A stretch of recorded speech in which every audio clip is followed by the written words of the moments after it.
I want to think about this in terms of all of the consumer electronics that Apple has built and moves around the world. If the company tells us that the impact of tariffs is $900 million in the current period, what does that really mean? Is that significant? Is it a small hit? And how do you model for it? Yeah, no, that's a great question. Thanks for having me. I think, if you're looking for Apple, that number in the grand scheme of things isn't much, right? It's still less than 2% or of their revenue, right? But I think a bigger question will be because they could still cushion that in with other like their revenue from coming from other product lines and for profitability from other places. But I think the bigger question for everyone will be, what will Apple do with prices? And that's what a question that Tim Cook didn't address, right? Will they increase prices on their devices? And that's traditionally something Apple hasn't done. Historically, they've never raised prices on their products mid-cycle. So I'm, very curious, and I think everyone's really looking to see how Apple does that. But the other challenge, is how they are going to navigate with their supply chain. And we've already seen that, right? Apple's already demonstrated incredible flexibility in moving their supply chain already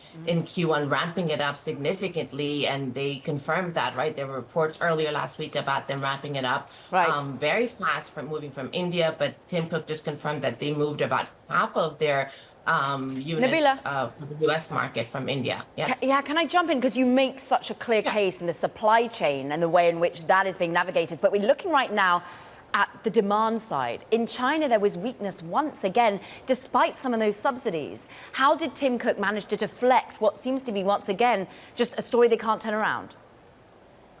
Well, China's been an area that they are, recently have been challenging, and that's what I was saying before. Even the tariff story, they've been this weakness in China has been something that they've been dealing with, and they will continue to deal with. We were already, baking this in our forecast for this year. The challenge from Huawei continues to grow, but at the same time, they are continue to be the leader in China in terms of the premium segment. They still have 70% share.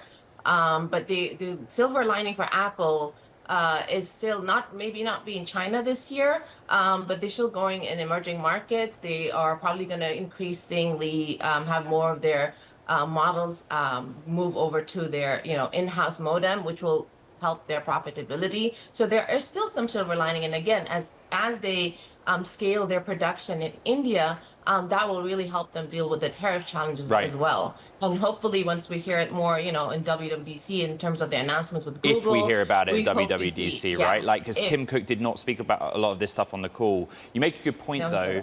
The other news headline is that Apple is going to source, starting right now, apparently, millions more chips from the TSMC fab in Arizona.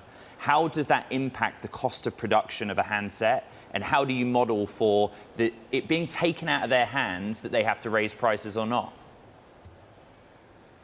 It's just very, we don't have visibility in terms of exactly how many chips are going to come from where, but we do know that they are really trying. I mean, the thing is with Apple, right? They have been so, they're really good. And their biggest strength is how they navigate through all of these, the way they negotiate with their supply chain, and they have a lot of strength, right, in terms of where they want to move things around. They are able to, even with prices, with logistics, and Tim Cook's background is an operations guy, right? And on top of his strength in terms of geopolitics, he has strength and, history with navigating and negotiating with both administrations. So I do have faith that he will be able to take, weather through the storm. It will just take some time, whether it's through the supply chain or whether he does it through internal, changing of going through more in-house or changing the supply chain and manufacturing, whether through India or through to the US. But it just takes some time. And we do expect this to be a challenging year for Apple.